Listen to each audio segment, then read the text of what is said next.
Amém, glória a Deus. Boa noite, queridos, paz do Senhor Jesus. Pode se assentar, nós vamos abrir a Bíblia no Evangelho de Marcos, no capítulo 7.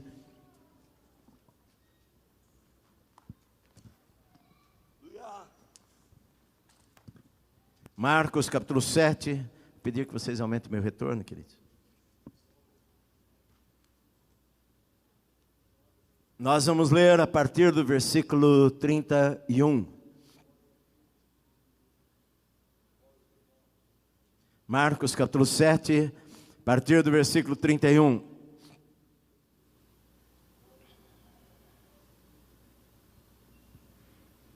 Diz assim a palavra de Deus.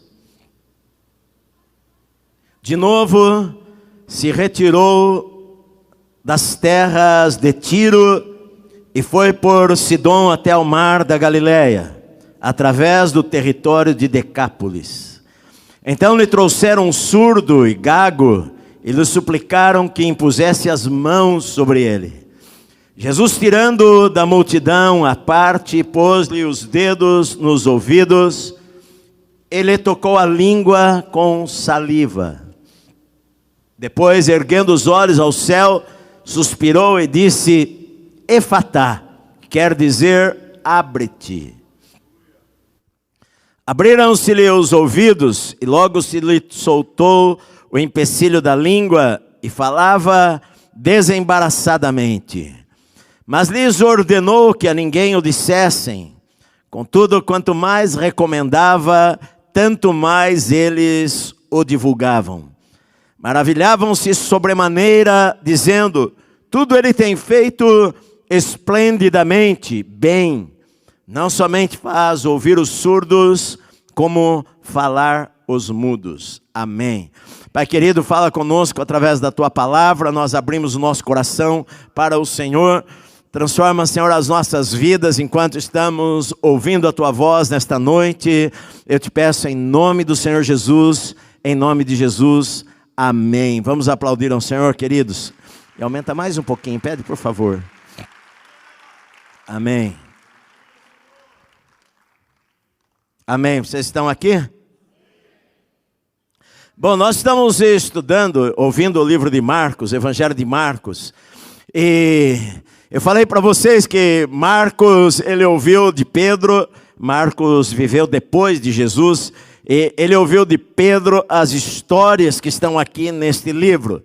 E ele conta o ministério de Jesus, já ele pega o ministério de Jesus após o batismo, ele pula a parte que Jesus está na Judéia, ele começa a contar o ministério de Jesus na Galileia, lá no norte. Eu vou pedir que deixe o mapa aqui, que daí você entende melhor. E ele conta o ministério de Jesus no norte do país, aqui nesta parte que está aqui verde, lá em cima, escrito Galileia. Aquela parte verde é a parte onde Jesus concentra a maior parte do seu ministério, aqui no livro de Marcos. Lá, Jerusalém está lá no sul, na Judéia, capital de Israel, e depois tem Samaria, e lá no norte a Galileia. Na época de Jesus, este lado aqui, olha, você vê aqui embaixo o Mar Morto e vê lá em cima o Mar da Galileia. Esta parte do lado direito, esta linha azul que segue ligando aqui os dois mares, digamos, é o Rio Jordão. Do lado direito aqui Decápolis, esta região não pertence mais a Israel. Era de Israel na época dos reis.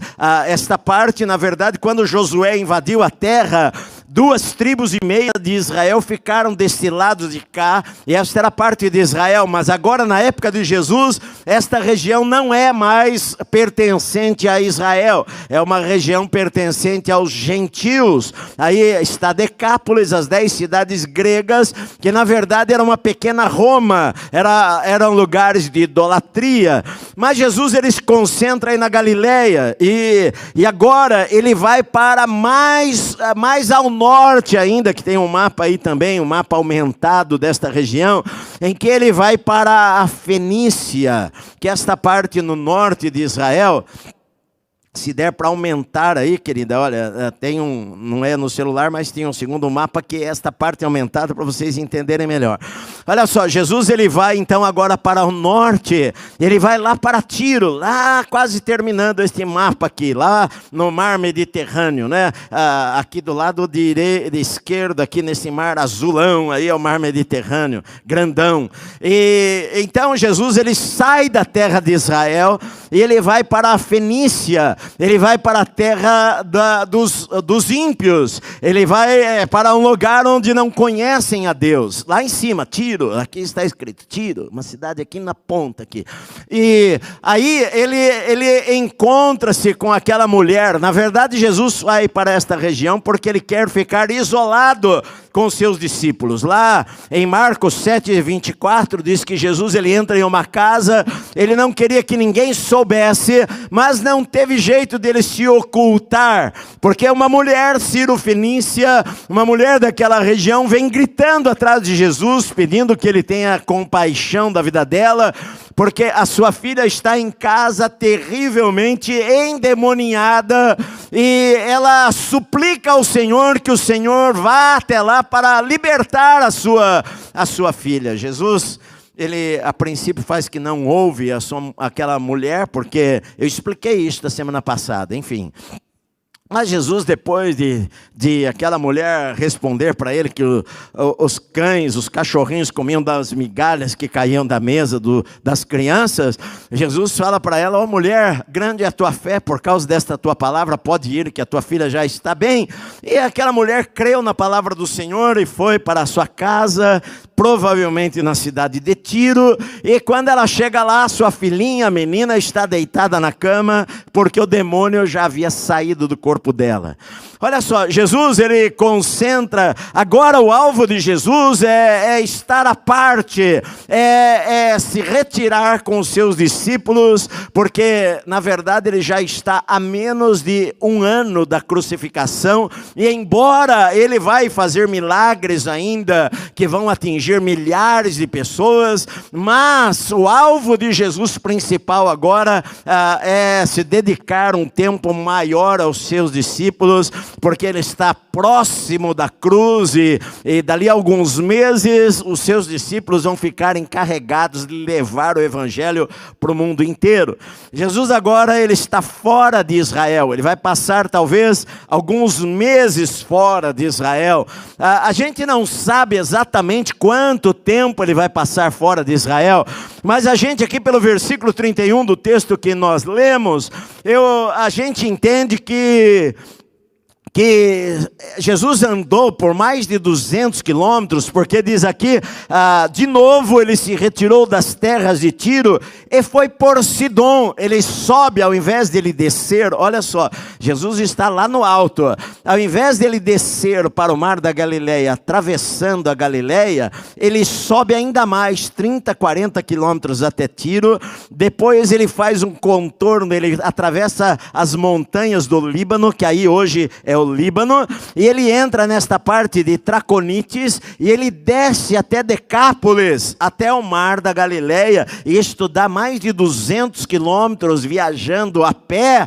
Naquela época não era uma estrada que dava para você atravessá-la com facilidade, eram estradas estreitas de 1 metro, 1,5 metro de largura, cheia de buracos por onde passavam jumentos e animais, e Jesus atravessa as montanhas do Líbano com seus discípulos, e isto deve demorar 1 mês e meio, 2 meses, talvez 3 meses, em que Jesus está praticamente isolado, somente com os seus discípulos, conversando com eles, viajando com eles, orando com eles, ensinando a palavra a eles, e a gente não tem detalhes do que aconteceu neste tempo, a não ser a libertação desta mulher sírio-fenícia, da filha dela, e durante esses 2 ou 3 meses, aparentemente, não há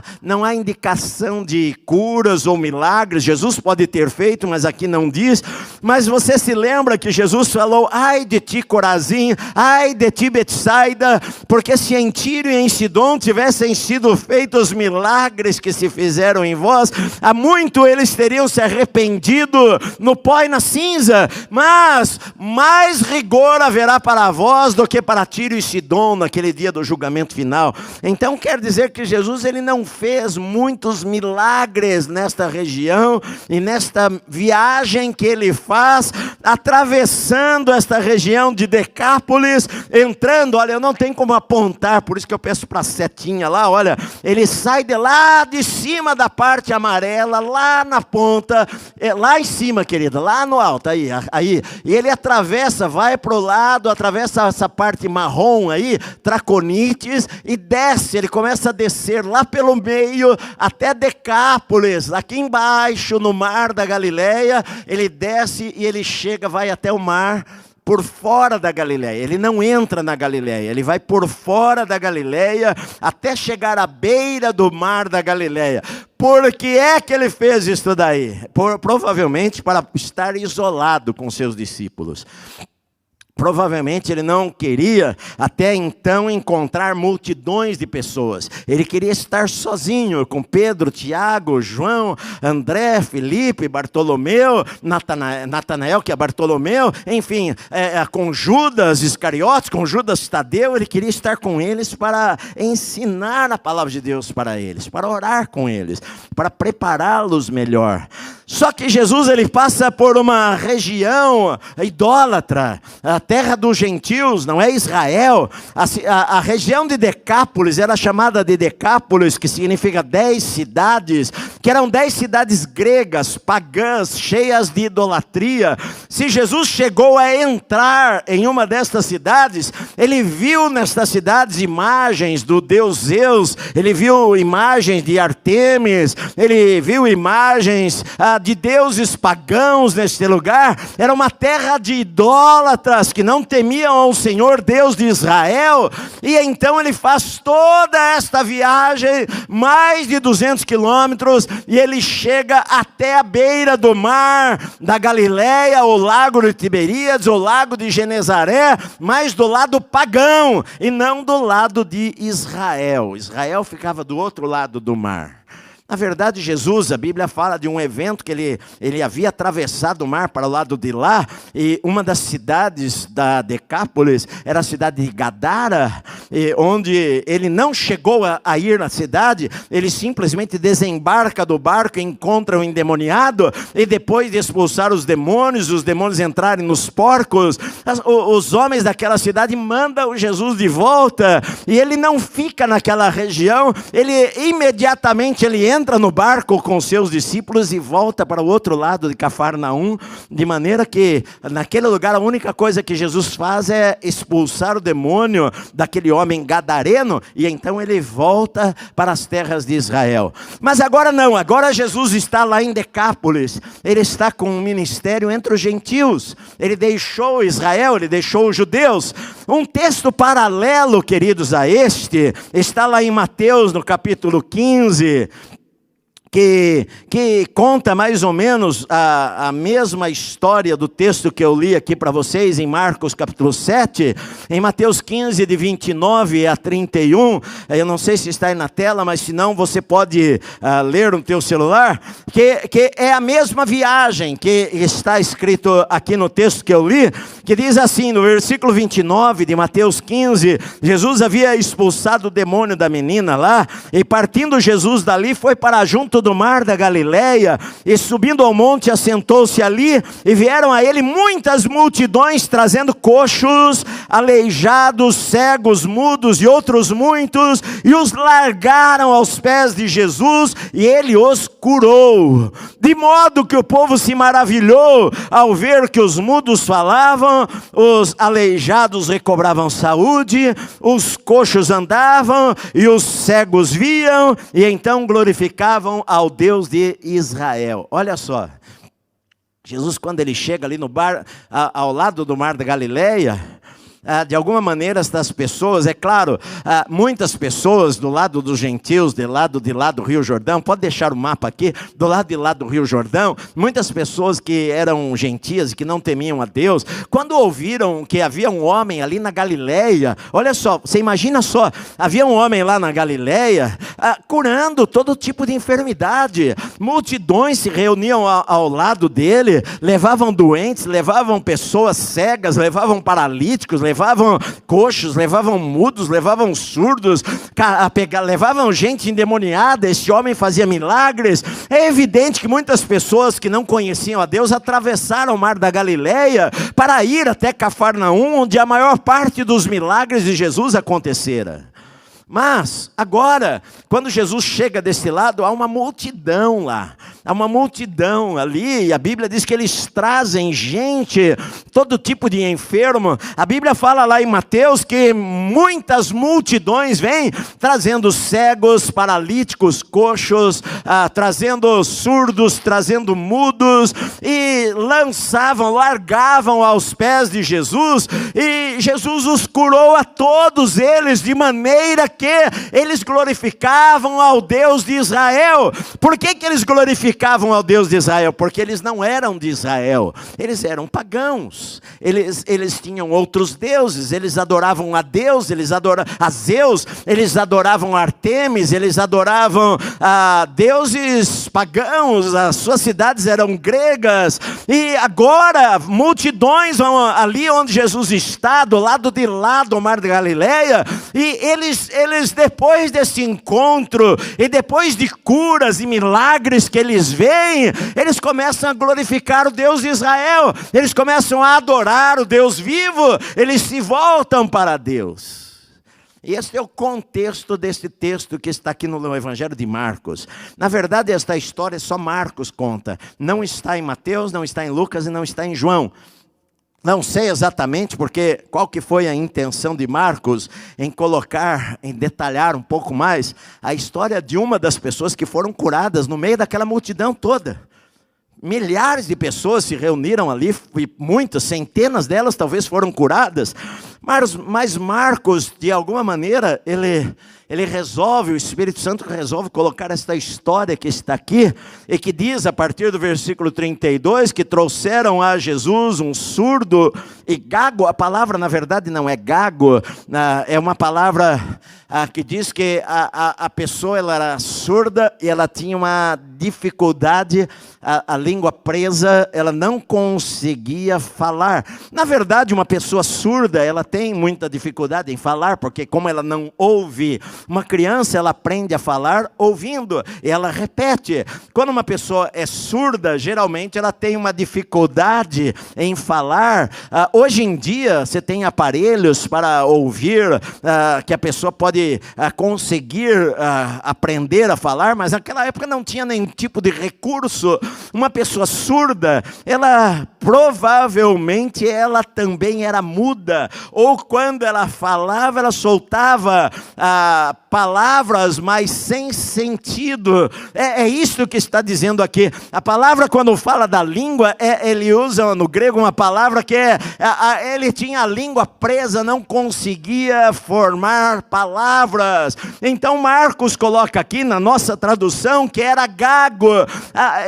Trouxeram a Jesus um homem que era surdo e que era gago, não conseguia pronunciar palavras, de maneira que este homem não conseguia falar com Jesus. Então as pessoas falaram a Jesus e suplicaram a Jesus, rogaram, pediram encarecidamente, falaram para Jesus que por favor Jesus colocasse as mãos sobre este homem, porque eles acreditavam, e eles talvez, alguns deles viram na Galileia milagres em que Jesus tocou pessoas e curou pessoas, e agora eles suplicam a Jesus que Jesus coloque as mãos sobre este homem, porque eles creram no seu coração que se Jesus colocasse as mãos neste homem ficaria curado. Tão bom a gente ter gente de fé do nosso lado, não é verdade? Você precisa ter gente de fé do teu lado. É duro você ter gente incrédula do teu lado. Que quando você precisa de algo de Deus, sempre vai ter alguém lá do lado e falar, não vai dar certo, não adianta você orar, Deus não ouve as orações, Deus está distante demais, Ele tem muita coisa para fazer, Ele não vai perder tempo com você. É tão bom a gente ter do nosso lado alguém que possa crer até às vezes mais do que a gente, e que faz um esforço, e que atravessa no meio de uma multidão, que abre o telhado para descer a cama, alguém que atravessa a multidão, pegando no seu braço, e você não ouve som nenhum. Imagina o barulho de uma multidão, a conversa das pessoas, mas o mundo deste homem é silencioso. O mundo deste homem não tem barulho nenhum, e os seus amigos ou seus familiares têm fé o suficiente para levá-lo, trazerem este homem, levarem este homem até Jesus e suplicar a Jesus que pelo menos colocasse a mão sobre ele, porque eles criam que Jesus poderia curar este homem aí. Não é fácil isso daí. É difícil, até mesmo hoje em dia nós vermos curas assim. Não é verdade? É difícil. Nós vermos milagres deste jeito. E o interessante aqui é que Jesus ele não tem um método de cura. Não é uma escola de cura em que você fala, faça desta maneira. Cura, na verdade, às vezes é um pouco misteriosa. Porque a gente vê gente que nem é crente ser curada. E a gente vê gente que é crente e não é curada. É uma realidade. Às vezes é difícil você entender. Às vezes a pessoa só falta morrer e ir para o céu de tão crente que ela é. E outra pessoa que nem crente de repente ela é curada. Não é tão comum a gente ver curas extremas, milagres. Como uma pessoa que não ouve nada, o mundo dela é silencioso e de repente estoura alguma coisa no seu ouvido e ela começa a ouvir tudo. Mas estes homens tiveram fé o suficiente para irem até Jesus, crendo, Senhor, toca no nosso amigo aqui, coloca a tua mão sobre ele, porque eles criam que este homem iria ser curado. Sabe, queridos, a decisão nossa, às vezes nós precisamos de uma decisão em nossa vida, de que hoje é o meu dia, hoje é um dia que Deus vai tocar a minha vida e vai me curar. Às vezes a gente precisa ter algumas decisões assim, na nossa vida. Às vezes a gente está tão cercado de incredulidade que a gente não consegue acreditar que realmente um milagre vai acontecer em nossa vida. Mas sempre é a vontade de Deus fazer milagres em nossa vida. E eles vão até Jesus. Agora, o interessante é que Jesus não tem um método de curar. Jesus não falou assim, olha, quando vocês colocarem as mãos sobre os enfermos, ele falou, vocês vão colocar as mãos sobre os enfermos e os curarão. Mas não há indicação de que Jesus colocava as mãos sobre os enfermos todas as vezes. Ele acabou de falar uma palavra para a mulher há 1 mês atrás, ou 2 meses atrás. E ele falou para ela, vai, a tua filha já está livre. E a mulher creu naquela palavra. Jesus não foi até a casa dela. Jesus simplesmente falou, vai. E a mulher foi. E a filha dela, que era endemoniada, estava liberta. Jesus nem falou, sai demônio. Jesus não contou até 3. Jesus não fez nada. Simplesmente falou para ela, vai, a tua filha está bem. E a mulher creu naquela palavra e foi. Quando chegou em casa, a menina estava deitada na cama, liberta dos demônios. Ele não tinha um método. Agora é interessante que, só um parágrafo, uma paradinha, porque eu falei isso de manhã, quando você vira a página no capítulo 7, no capítulo 6, só virando a página da Bíblia, você não está com a página aí, mas no capítulo 6, versículo 39, diz então, quando Jesus fez um milagre, lá na Galileia ainda, antes dele viajar para Tiro, ele fez um milagre da multiplicação dos pães, e no versículo 39, Jesus ordenou que todos se assentassem em grupos sobre a relva verde.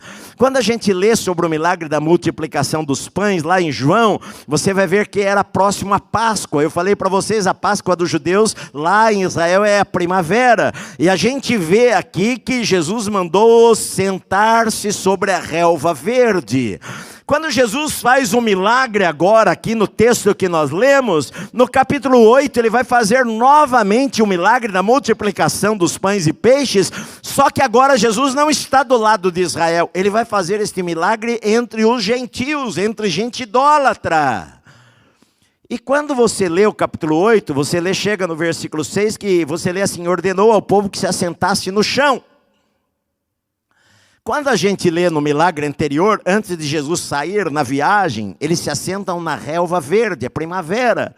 Quando agora Jesus faz novamente o milagre, depois de 1 mês ou 2 meses, eles se assentam no chão. Por quê? Porque não há mais relva verde, porque a primavera acabou e já é verão. Por isso que a gente entende que esse percurso de mais de 200 quilômetros que Jesus fez, ele não fez em apenas 15, 20 dias, mas que ele deve ter feito de maneira que ele saiu na primavera e ele chegou do outro lado no verão, 2 ou 3 meses depois.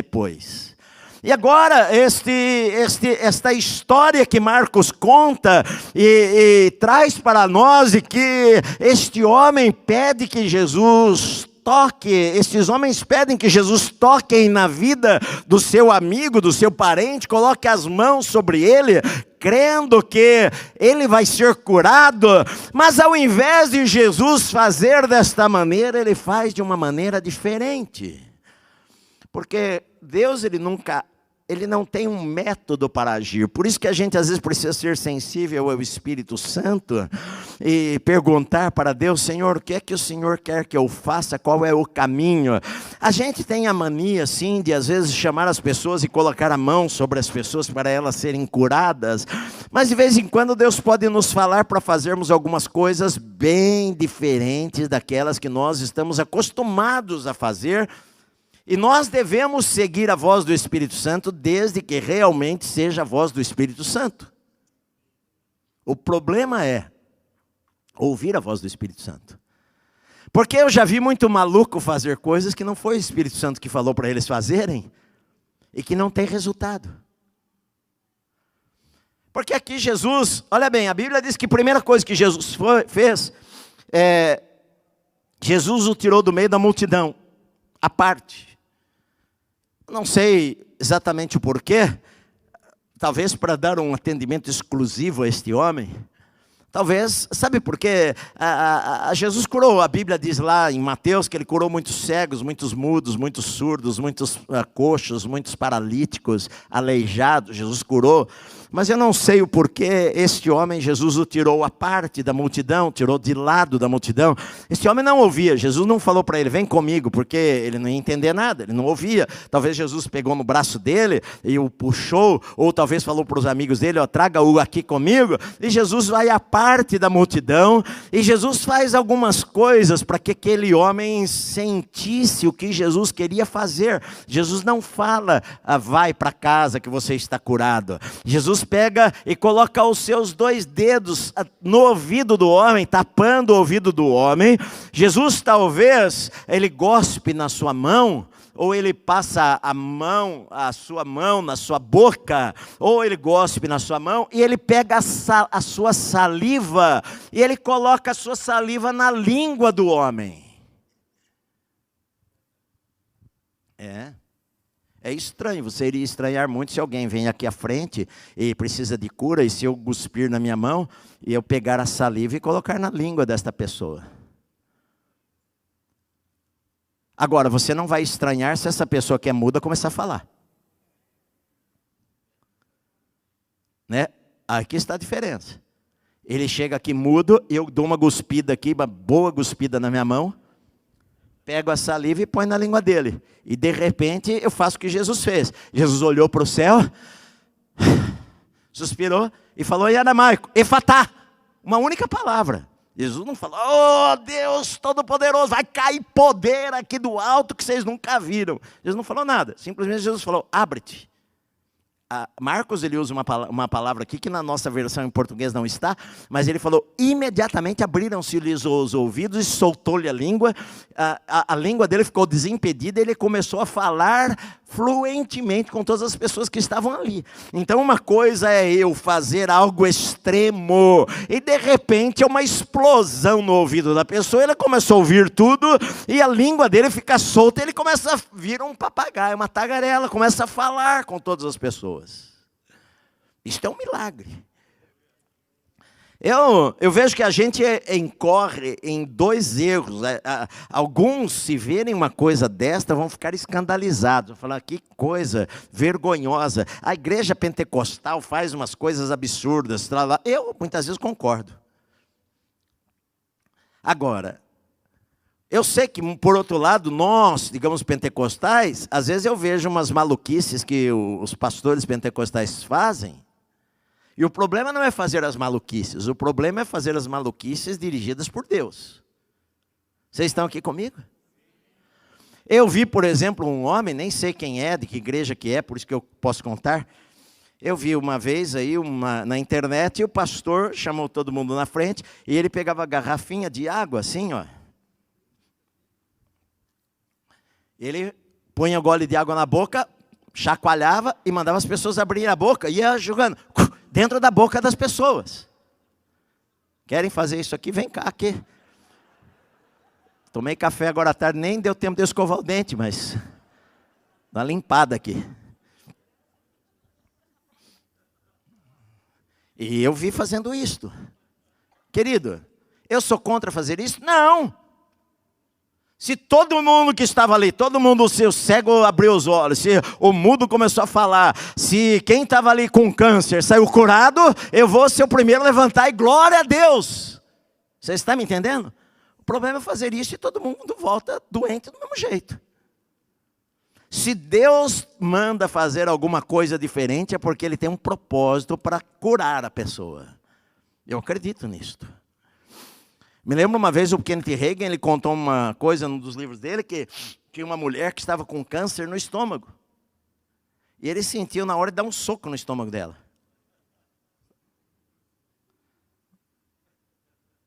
E ele foi orar pela mulher, pá, deu um soco no estômago dela. E a mulher ficou curada. Glória a Deus. Mas eu vi também aqui no Brasil, em um lugar aí que a pessoa estava com um problema nas costas, está no YouTube lá para a gente ver. E o irmão pegou, o pastor pegou a mulher no colo e jogou para o alto. E a mulher caiu de costas no chão e ficou, acho que quebrou tudo. E ao invés de ficar curado, ficou mais doente. Então, é absurdo, porque ele estava sendo processado, o Ministério Público estava investigando o que aconteceu, nem sei o que deu. Então, o que eu vejo é o seguinte, o problema não são fazer coisas diferentes, o problema é fazer coisas diferentes que Deus não nos mandou fazer. Agora, porque a gente às vezes tem medo de cair num extremo, muitas vezes a gente cai num outro extremo, de se tornar incrédulo a qualquer palavra que nos vem. Então o problema está aí em como nós vamos ouvir, se é de Deus, se é o diabo ou se é da nossa cabeça. Porque o diabo vai falar na cabeça do irmãozinho, vai lá dar um soco no estômago dele. E você vai lá dar um soco no estômago dele e toma um no queixo. E ninguém é curado. E há um escândalo. E assim está cheio de igrejas pentecostais fazendo escândalos por aí. Fazendo coisas que Deus não mandou fazer. Vocês entendem? Agora Jesus não. Jesus ele era guiado pelo Espírito. Você não vê ele fazendo isto outras vezes. Talvez Marcos colocou aqui por causa disso. Jesus fez assim. Jesus uma vez cuspiu no chão. Né? Não colocou a saliva na boca, mas ele cuspiu no chão, ele fez um lodinho lá, e o homem era cego, ele pegou o lodinho com a cusparada dele, colocou nos olhos do homem, e falou, vai até o tanque de Siloé e lava essa sujeira toda aí. O homem poderia falar, mas senhor, eu estava limpo até agora, o senhor que sujou meu olho. O senhor cuspiu no meu olho. O homem não viu o que Jesus fez, mas as pessoas devem ter falado para ele no ouvido dele, rapaz, você veio aqui para ser curado e o homem está cuspindo no chão aí. Deu uma bela cuspida no chão, fez um lodo aí e colocou nos seus olhos. e mandou você ir lavar no tanque de Siloé. O homem creu e foi lavar, e quando ele lavou, os olhos dele foram abertos. Sabe, Deus ele faz umas coisas às vezes muito diferentes das coisas que nós imaginamos. O problema nosso é ouvirmos quando é Deus ou quando é nossa cabeça mandando fazer. Lembra um pastor encontrou uma pessoa na praça, paralítica, na cadeira de rodas, e chamou a família toda dela, falou, hoje à noite vocês vão lá no culto que eu vou orar e tua filha vai andar. Os caras chamaram a quarteirão de gente. Todo mundo foi lá para a igreja. Ele mandou subir a cadeira de roda no púlpito e orou, mandou a igreja estender a mão, orou, e falou, agora você levanta e anda. E a pessoa tentou, não conseguia levantar, e voltaram empurrando a cadeira de roda embora. E isso traz escândalo. Então, nós precisamos ser sensíveis ao que Deus quer fazer. Porque Deus não precisa da nossa ajuda. Você está me ouvindo? Deus não precisa da nossa ajuda. Deus não precisa de que você minta. Deus não precisa que você dê um falso testemunho no púlpito. Falou, querido, eu estava lá morto e ressuscitei. Isso não é verdade. Agora, por outro lado, eu frequentemente ouço pessoas. Essa semana mesmo uma pessoa me mandou uma mensagem, até querendo doar uma coisa para a igreja, falando para mim que, ouvindo a gente ainda na rádio, ouviu minha esposa orando na rádio, a pessoa falou, olha, eu estava com uma artrite, não conseguia mais andar, não conseguia mais me mexer, falou, vivia na cama, e de repente a oração deu uma coisa na minha vida que eu levantei e nunca mais tive nada. Porque Deus, Ele cura hoje sim, meu amado, Deus, Ele cura hoje sim. Eu creio no poder da oração, eu creio que Jesus cura, eu creio que Deus fala para a gente algumas vezes fazer alguma coisa fora do normal, mas o importante é a gente estar cheio do Espírito Santo para nós ouvirmos a voz de Deus, para não causarmos escândalos no reino de Deus. Vocês estão ouvindo? Agora, se Deus mandar você falar no teu coração, levanta e anda, fala, levanta e anda. E Jesus, ele orava, e a gente lê aqui na Bíblia que Jesus, ele orava 6, 7, 8 horas, ele orava muitas horas, com certeza ele orava horas por dia, ele tinha comunhão com o Espírito Santo, ele sabia o que Deus queria que ele fizesse, e ele simplesmente, ele coloca os 2 dedos no ouvido do homem, ele pega a sua saliva e coloca na língua do homem, ele levanta os olhos para o céu, olha só, tudo que um surdo pode entender, porque ele é surdo, ele não consegue ouvir, mas ele sentiu o dedo de Jesus tapando o ouvido dele, ele olhou para Jesus e ele viu Jesus cuspindo na mão e pegando a saliva e colocando na sua língua, ele viu Jesus levantando os olhos para o céu, suspirando, mas ele não ouviu o que Jesus falou. Jesus simplesmente falou, abra, efatá. E aí ele deve ter sentido um estouro no ouvido dele, porque imediatamente se soltou a sua língua. E a Bíblia diz aqui, olha só, abriram-se-lhe os ouvidos e logo se lhe soltou o empecilho da língua, e ele falava desembaraçadamente. Jesus nem precisou falar para ele, ó, faz assim para mim, olha para mim, repete assim,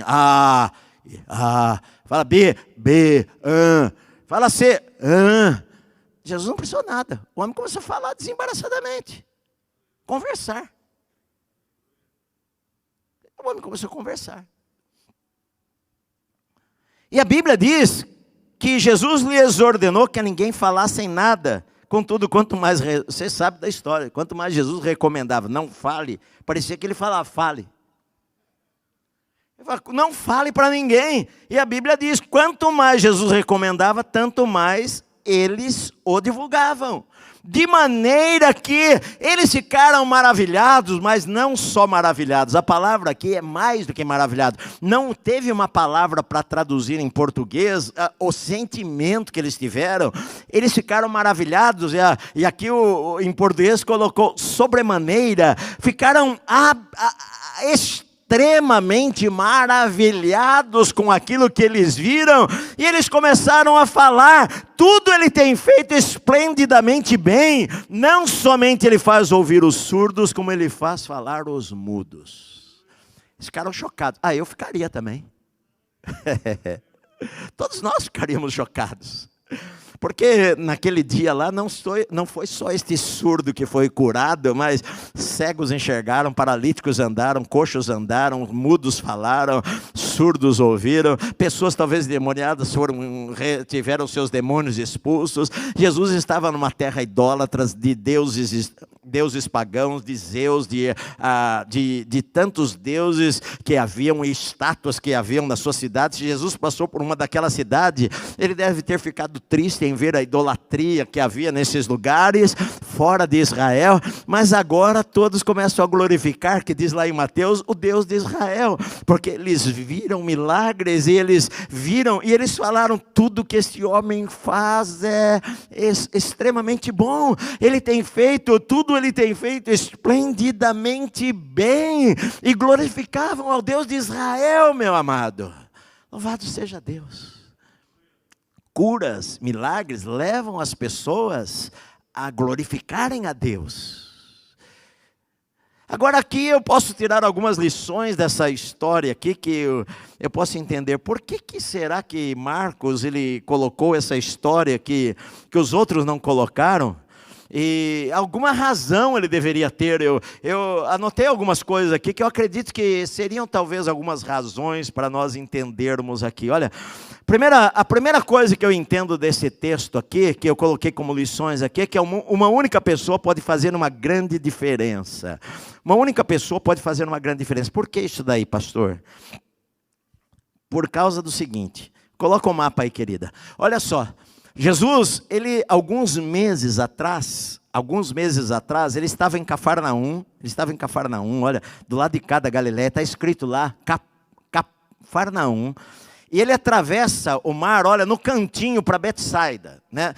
Ele atravessa aqui para baixo, para Gamala, atravessa aqui para baixo, aqui do outro lado aqui do mapa. Eu aponto aqui, mas meu dedo não aponta lá. Mas enfim, Jesus atravessa o mar da Galileia para Decápolis, tá?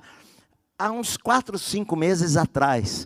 O que acontece? Quando ele chega lá, desembarca com os seus discípulos, depois de uma tempestade no meio do mar, que o barco estava afundando e todo mundo desesperado, Jesus estava dormindo numa almofada, e acordam a Jesus, Senhor, não te importa que nós vamos morrer? E Jesus repreende o vento e o mar, e chegam do outro lado, e quando eles chegam do outro lado, saem 2 homens do meio de um cemitério. A Bíblia usa, em Marcos conta de um só, aquele gadareno possuído por demônios, e vem e se prostra e adora, e Jesus repreende, manda-o sair, e ele fala para Jesus não mandá-lo para fora daquela região, não mandá-lo para o abismo. E Jesus pergunta, qual é o teu nome? Ele fala, Legião, porque nós somos muitos. E eles suplicam encarecidamente a Jesus que os mande entrar nos porcos que estão ali naquela região, e Jesus os deixa entrar nos porcos, e os porcos desesperados, porco endemoniado, os porcos ficam endemoniados e se lançam no mar, e eram aproximadamente 2.000 porcos que morrem afogados, e os corpos estão estendidos, os corpos dos porcos estão estendidos lá, boiando no mar de Galileia. Os porqueiros vão até a cidade mais próxima, os moradores da cidade vêm, e quando chegam lá ficam assustados, aterrorizados, porque eles veem aquele homem violento, que eles tentaram prender muitas vezes em correntes, e ele quebrava as correntes, aquele homem que ninguém passava pelo caminho porque ele atacava as pessoas, aquele homem que falava palavrão e xingava as pessoas, endemoniado, aquele homem que andava nu, andava sem roupa nenhuma, se batendo com pedras. Agora eles veem aquele homem sentado do lado de Jesus, conversando, vestido em perfeito juízo, falando com o Senhor. Eles ficam com tanto medo que eles falam para Jesus, nós não queremos o Senhor aqui, por favor, vá embora deste lugar. E Jesus dá meia volta, não faz nada naquele lugar, naquela região, a não ser expulsar esses demônios. Ele entra de volta no barco com os seus discípulos, ele vai partir para Cafarnaum de volta. Só passou pela tempestade à noite, desembarcou lá, expulsou o demônio, entra no barco e vai voltar. E você se lembra que este homem, a Bíblia diz lá em Marcos, se você virar a página, Marcos capítulo 5, este homem pede ao Senhor A Bíblia diz, no versículo 18 do capítulo 5, ao entrar Jesus no barco, suplicava-lhe o que for endemoniado que o deixasse estar com ele. Jesus, porém, não lhe permitiu, mas ordenou-lhe: vai para a tua casa, para os teus, anuncia-lhes tudo o que o Senhor te fez e como teve compaixão de ti. Então ele foi e começou a proclamar em Decápolis tudo o que Jesus lhe fizera, e todos se admiravam. Olha só que coisa interessante, é que um homem, uma única pessoa pode fazer a diferença em um lugar. Porque este homem, ele pediu para Jesus: me deixa ir com o Senhor, deixa eu entrar nesse barco, eu quero seguir ao Senhor. Jesus falou para ele, é a única vez que Jesus manda alguém falar, contar. Jesus mandava as pessoas: não conte para ninguém. Mas Jesus fala para ele: não, você não vai conosco, vai para a tua casa, anuncia aos seus tudo aquilo que eu fiz para você, tudo aquilo que Deus fez por você. E aquele homem, então, ele sai, ele vai para a sua casa, ele anuncia aos seus familiares, mas a Bíblia diz que ele vai por toda a Decápolis, ele vai pelas 10 cidades falando o que o Senhor havia feito na sua vida, e a Bíblia diz que as pessoas ficaram admiradas com aquilo que ele contou. E agora Jesus volta 5, 6 meses depois para aquela região, e quando Jesus chega ali a pé, e as pessoas veem que é Jesus, o que acontece? Ninguém vai mandá-lo mais de volta para atravessar o mar, mas ele vai ficar ali alguns dias naquela região, e ele vai curar os cegos, os paralíticos, os coxos, ele vai fazer milagres, ele vai multiplicar os pães e peixes, milhares de pessoas vão proclamar e vão adorar o Deus de Israel, porque um homem que eles conheciam, que tinha sido terrivelmente endemoniado, contou o seu testemunho, falou da sua vida, contou a libertação para as pessoas, e as pessoas ficaram admiradas, e pessoas trouxeram o homem, porque ouviram falar de Jesus, que se Jesus tocasse no seu amigo, o seu amigo iria ser curado. A importância de uma palavra. Uma única pessoa, você pode falar: pastor, aquilo que eu falar não vai fazer diferença. Sim, vai fazer diferença. Você é uma pessoa, mas você é uma pessoa, é um instrumento de Deus. Deus colocou você em um lugar, na cidade de São Paulo, Deus colocou você numa casa, numa família. Ele fala para você: vai lá, fala para os teus o que eu tenho feito na sua vida.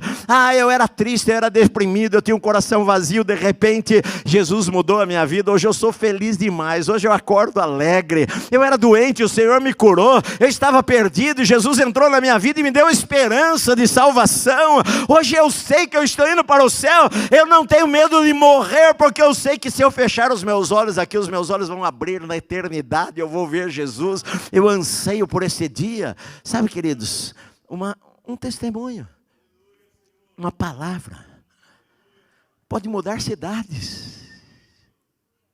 A gente tem que parar de ser crente mudo, de igreja, de cantar aqui dentro da igreja, chorar dentro da igreja e adorar a Deus dentro da igreja. Um único homem que Jesus falou para ele: vai para os seus, anuncia-lhes tudo o que o Senhor fez por você. E ele foi, mas ele não se contentou em ir só para a sua casa, ele foi pela cidade de Decápolis, e ele anunciou a Jesus, e ele na verdade preparou, ele fez o que João Batista fez, ele preparou o caminho do Senhor, de maneira que agora, alguns meses depois que Jesus chega, o terreno está preparado, e milhares de pessoas vão a Cristo. Deus pode usar a tua vida, meu amado, para levar milhares de pessoas a Cristo. Segunda coisa que eu vejo aqui é que a melhor coisa que você pode fazer a alguém necessitado é levá-lo a Jesus. Você conhece alguém que está necessitado? Com certeza você conhece alguém. Talvez seja o seu patrão. Que tipo de necessidade? Às vezes doente, às vezes com problema no casamento, às vezes depressivo, às vezes quer tirar a sua vida, às vezes não tem paz na sua casa, às vezes é uma pessoa triste, às vezes é uma pessoa que você sabe que a vida dela não está bem, ele está necessitado. A melhor coisa que você pode fazer para esta pessoa é levá-la a Jesus. Que foi o que os amigos deste homem fizeram, e levaram a Jesus e suplicaram: Senhor, coloca a tua mão sobre ele. Sabe, queridos, a gente precisa levar pessoas a Cristo, a gente precisa levar os necessitados a Cristo. Mas pastor, onde está Cristo hoje? Cristo está na minha vida e na sua vida. Cristo está numa oração que a gente faz pela pessoa. Cristo está aqui em nosso meio, onde nós nos reunimos, 2 ou 3, ali o Senhor está. Levá-lo à casa de Deus, apresentá-lo ao povo de Deus. levá-lo a Jesus, meu amado, isto pode fazer uma diferença tremenda na vida desta pessoa, e você pode levar uma família inteira através dela para o Senhor. Leve as pessoas a Cristo. A terceira coisa, que Jesus não tinha um método, o método de Jesus era compaixão e ouvir o Espírito Santo, e é isto que eu e você precisamos fazer. Sabe, quando a gente se compadecer das pessoas a tal ponto, que a gente tem uma compaixão tão profunda, que a gente seria capaz de dar a nossa vida, para que aquela pessoa fosse liberta, Deus vai revelar a gente o que Ele quer fazer para libertar aquela pessoa. Compaixão. Era o que Jesus tinha. Quarto lugar, o toque de Jesus é sempre exatamente onde está o teu problema, porque Jesus não tocou no olho, mas Jesus tocou na necessidade exata daquele homem. Jesus colocou os dedos nos ouvidos porque ele é surdo. Jesus tocou a sua língua porque ele não conseguia falar. Jesus não tocou os seus olhos porque Deus é direto no nosso problema e a gente precisa aprender a levar os nossos problemas diretamente a Deus. Não adianta a gente falar para Deus: Senhor, perdoa os meus pecados. Deus quer saber quais são os pecados que precisam ser perdoados. Não adianta falar: Senhor, abençoa, Senhor, o meu filho. Sim, Deus quer que você fale: Senhor, Deus quer que você seja específico nas coisas. Senhor, o meu filho, ele está rebelde, Senhor. O meu filho está andando com gente que não anda com o Senhor. A minha filha está namorando um cara que não quer saber de nada das coisas de Deus. Eu preciso ser específico nas coisas. Deus, ele age no lugar da nossa dor, meu amado. Deus age na área daquilo que está causando o nosso sofrimento, e é aquilo que nós precisamos levar ao Senhor e crer no Senhor por um milagre naquela área da nossa vida. É nesta área que foi o que Jesus fez. Tudo ele tem feito esplendidamente bem. Foi esta a conclusão. Você confirma isso na tua vida? Pode falar isto? Tudo o Senhor tem feito. Está tudo bem. Esplendidamente bem. Ah, pastor, mas a minha vida não está muito bem, não. Você acredita que todas as coisas cooperam para o bem daqueles que amam a Deus? Eu acredito nisto. Todas as coisas cooperam. Às vezes até coisas que não são boas, que acontecem na vida da gente, de uma certa maneira, Deus vai fazer com que estas coisas cooperem para o nosso bem. Eu não estou pensando: não vejo a hora de 2020 acabar. Eu li uma frase até interessante, acho que foi hoje ou ontem, em que a pessoa falou mais ou menos assim: eu tinha tantos planos de coisas que eu queria alcançar em 2020, e agora eu enxergo no final de 2020 agradecendo a Deus, valorizando todas as coisas que eu tenho. Ao invés de eu ter sonhos de alcançar, eu acho que este ano nos ensinou muito a sermos gratos pelo que nós já temos. Pelo que nós já temos. Eu, como pastor, comecei o ano, se fosse uma pessoa não crente, falei: ixi, começou o ano mal. Não é verdade? Começamos o ano, fevereiro, uma enchente que perdemos tudo. As cadeiras, a partir dessa semana, vão começar a fazer. Daqui a uns 30 dias, essa parte toda deve estar com cadeiras novas. Vão ser pretas e vai ser aqui a área VIP. Você que está sentado aqui vai sentar nas cadeiras novas. Mas alguém poderia falar: esse ano foi zica. Porque deu uma enchente, acabou a enchente, a gente acabando de limpar a sujeira, alagou tudo, livraria tudo, daí veio a pandemia, as igrejas foram proibidas de abrirem. Ficou sozinho aqui, uma escuridão. Se viesse aqui, querido, não tinha uma luz acesa aí fora, só o púlpito era aceso, eu pregava para todo mundo vazio, eu via você invisível, pela fé.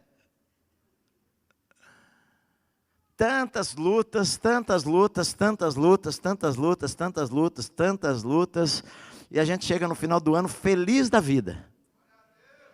Pastor, o que mudou? A princípio, não mudou nada. Nós estamos ainda no meio de uma pandemia, nós estamos ainda precisando trocar as cadeiras, nós estamos precisando fazer um monte de coisa do mesmo jeito, mas eu posso falar: olha, eu tenho paz no meu coração, porque tudo que Deus tem feito, Ele tem feito esplendidamente bem. Tem. Pastor. Sim, eu sei, eu perdi amigos, pessoas de vocês perderam familiares, a gente aqui na terra a gente sente muito. Esses dias eu falei com uma família que perdeu o pai de casa, e eu estava conversando com o filho, eu sei, é a saudade que dá tudo isso, mas o teu pai, hoje ele está numa festa, ele está com o Senhor, ele está feliz da vida, ele está lá diante de Deus, conversando com os profetas, ele amava a palavra de Deus, ele está lá no céu, e a gente sabe disso daí, a gente aqui sabe que a nossa vida é passageira, meu amado. Eu sei que é duro perder uma pessoa que a gente ama, é verdade. Vai chorar, mas Deus tem tudo nas suas mãos. Deus não deixou de ser Deus. Deus não deixou de ter o controle. Não foi um vírus que tirou Deus do trono. Ele continua sentado sobre um trono, reinando sobre todas as coisas, meu amado. Todas as coisas. Eu e minha esposa tivemos Covid, poderíamos ter morrido. Sim, como outros morreram. Mas Deus ainda quer que a gente fique aqui. Ele tem um plano sobre as nossas vidas. Cá estamos. Felizes da vida. Acordo feliz e durmo contente. Do mesmo jeito. Quando a minha esposa, o Dr. Campos, que é pastor aqui, que é imunologista, ele foi na minha casa, com a Lívia, com a sua filha, me levou lá um oxímetro, para mim medir a oxigenação no sangue meu, da minha esposa. E a minha esposa, a oxigenação deve estar 94, 95, 96, 97, e estava assim. De repente eu fui medir o dela, deu 89, abaixo de 90 é perigoso. Aí nós ligamos para o médico dela, mandei um WhatsApp para o médico dela falando da oxigenação. Ele falou, vem para cá, que eu quero ver isto. E ela foi para o hospital, fui com ela, falou, não, a melhor coisa é internar, para a gente ter um controle maior. Estava tudo bem, ela não tinha sintoma, mas estava bem. Falou, não, eu quero controlar melhor, é melhor você ficar aqui. A minha preocupação na hora era deixar a minha esposa lá sozinha, e eu até falei para eles, poxa, eu não posso ficar aqui não, porque eu também estou com Covid e podemos ficar. Ele falou, olha, eu não sei se vão deixar. Eu liguei para o Wesley, pela fé, né? Traz uma sacolinha aí de roupa minha e da mamãe. Ela vai ficar no hospital, eu vou ver se eu fico também. Quando nós entramos ali na área, é uma área isolada, ninguém pode entrar lá. A porta é trancada, você tem que apertar a campainha para o enfermeiro, a enfermeira sair de lá de dentro, todo coberto, para abrir a porta para você entrar. E quando nós entramos ali naquela área isolada, as portas dos quartos fechadas, com tabuletas, não entre, aqueles símbolos de que parecia que estava em guerra. Eu pensando comigo, puxa vida, eu vou deixar minha esposa sozinha, trancada aqui, eu não quero isso daí. O Wesley tocou, eu desci, pegar a mala lá, entrei com a minha mochila na mão, entrei lá com ela, entrei no quarto, estava lá a enfermeira, e ela colocou um lençol lá em cima do sofazinho que tinha lá, falou, esse sofazinho abre e tal, aqui está a roupa de cama para você, e eu fiquei quietinho. Falei, bom, legal, vamos deixar dormir aqui. No dia seguinte, trouxeram o café da manhã para ela e não trouxeram para mim. Eu fiquei ali pensando, será que eu vou ficar aqui jejuando esses dias? Passou meia hora e nada, passou uma hora e nada, até que a mulher da limpeza entrou ali no quarto, tal, todo mundo com máscara, com aquele negócio todo. E eu lá tranquilo, sem máscara, né, dentro do quarto. E eu perguntei, né, para a mulher, falei, olha, é o seguinte, eu estou aqui meio de acompanhante aqui, e será que café é só para ela? Será que eu tenho que sair? Eu falei, não pode sair daqui. Falou, não te deram café? Eu falei, não. Aí a mulher falou, não, espera aí que eu vou ver. Aí passou 15 minutinhos, veio uma bandeja de café para mim tomar lá. Eu tomei café, falei, por favor, amanhã não atrase esse café aqui. Queridos, em tudo Deus tem o controle. Tudo Deus tem o controle. Teve pessoas que eu tenho seguro de saúde, né? Alguns anos eu comecei a pagar um seguro saúde, enfim, e eu posso ir no hospital lá, tem um quarto para ficar. Muitos irmãos não têm isso daí. Às vezes tem que ficar lá numa enfermaria, e nós já ficamos também, ela já ficou em enfermaria também. Tem que ficar lá numa enfermaria com meia dúzia de pessoas, e não pode ficar ninguém junto com você. Mas em tudo nós aprendemos não pelas coisas, mas no meio de qualquer situação, qualquer tempestade, nós aprendemos a dar graças a Deus. E saber que em qualquer circunstância, Deus tem o controle sobre todas as coisas. E a gente jamais está sozinho. O marido pode não estar, a esposa pode não estar, o filho pode não estar, mas o Senhor está lá. E o que mais importa é o Senhor estar lá conosco. Então, queridos, olha, a gente pode falar que Deus tem feito tudo extremamente bem na nossa vida.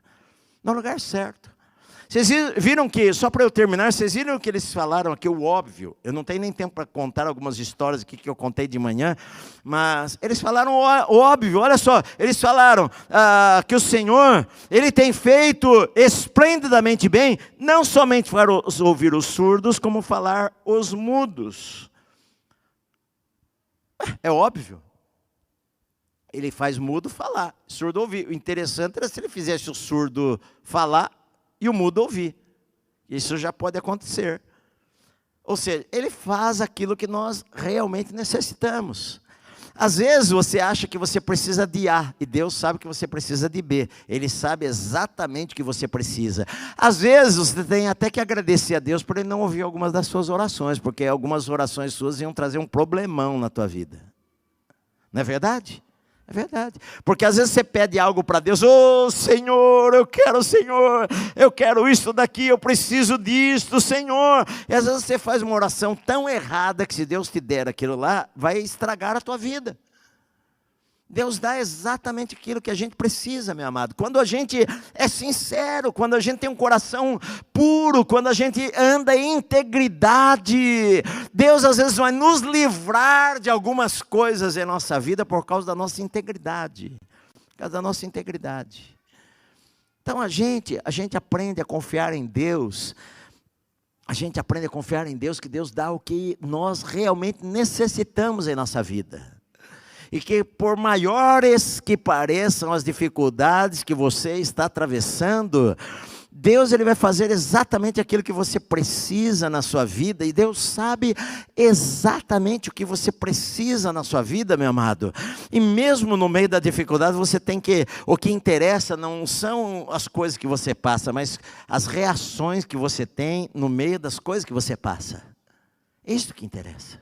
Lutas todos nós passamos, eu também passo. Mas as lutas não tiram a alegria do meu coração, não tiram a paz do meu coração. As lutas me fazem acordar feliz e dormir alegre. Eu falei para vocês, de vez em quando Deus me acorda de madrugada para orar. E de vez em quando o diabo me acorda de madrugada para me preocupar. Quando eu acordo preocupado, eu já sei que não é Deus, é o diabo que está me acordando. E ele quer me perturbar, ele quer tirar o meu sono que eu fique preocupado. Aí então eu vou para a sala de casa, eu vou lá orar. Às vezes eu vou lá no quarto que o Wesley dormia e vou lá orar. E de repente aquele peso de preocupação, eu deixo lá por lá mesmo. Falei, Senhor, olha, eu vou dormir em paz, porque está nas tuas mãos e o Senhor tem controle sobre todas as coisas. Deus é maior do que qualquer dificuldade, Deus é maior do que qualquer problema, Deus é maior do que qualquer luta. Senhor, eu vou dormir em paz eu me deito, porque só Tu me fazes habitar tranquilo. E é isto, meu amado, a atitude nossa no meio de qualquer situação, porque Deus nos dá na medida certa. Se você não tem aquilo que você quer exatamente, confia em Deus, Deus vai fazer na hora certa, na medida certa. É isso que nós precisamos. Preciso de gente que crê do meu lado. Preciso de gente que me empurre para frente. Preciso de gente que me leve a Jesus. Eu preciso de gente que me encoraje. Eu preciso de gente que fala, se o Senhor tocar a tua vida, você está feito, meu irmão. Eu preciso de gente que me fala, você vai receber aquilo que você crê no teu coração.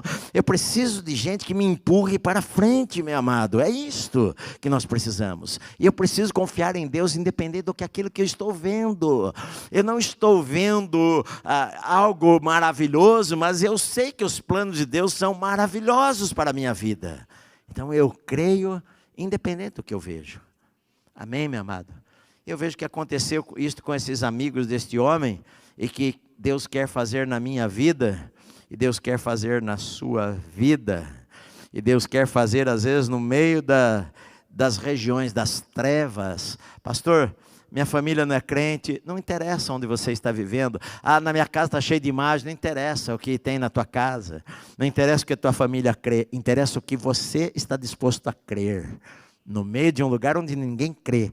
Mas se você crer, você vai voltar falando, glorificando o Deus de Israel e glorificando ao Senhor pelo milagre que Deus vai fazer na sua vida, na área que você precisa apresentar a Ele hoje à noite. Amém, meu amado? Senhor querido, nós te agradecemos por lermos a Tua Palavra e por ouvirmos a Tua Palavra traz fé para o nosso coração. E nós cremos num Deus de milagres, nós cremos num Deus dos impossíveis, nós cremos num Deus que tanto faz com que o mudo fale, o surdo ouça, o cego enxergue, o paralítico ande. O Senhor é um Deus de milagres e nós cremos num Deus de milagres, Pai, em nossa vida. Abençoa, Senhor, o Teu povo, eu te peço, nesta noite, em nome do Senhor Jesus. Vamos ficar em pé, meus amados.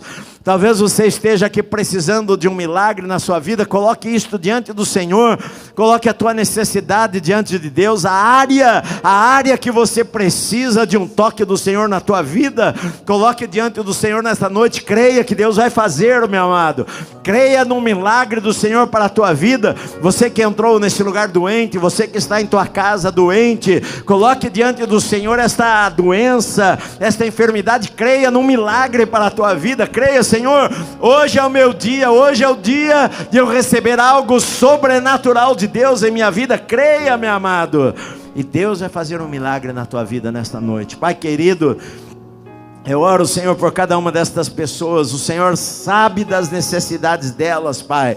O Senhor conhece todas as coisas.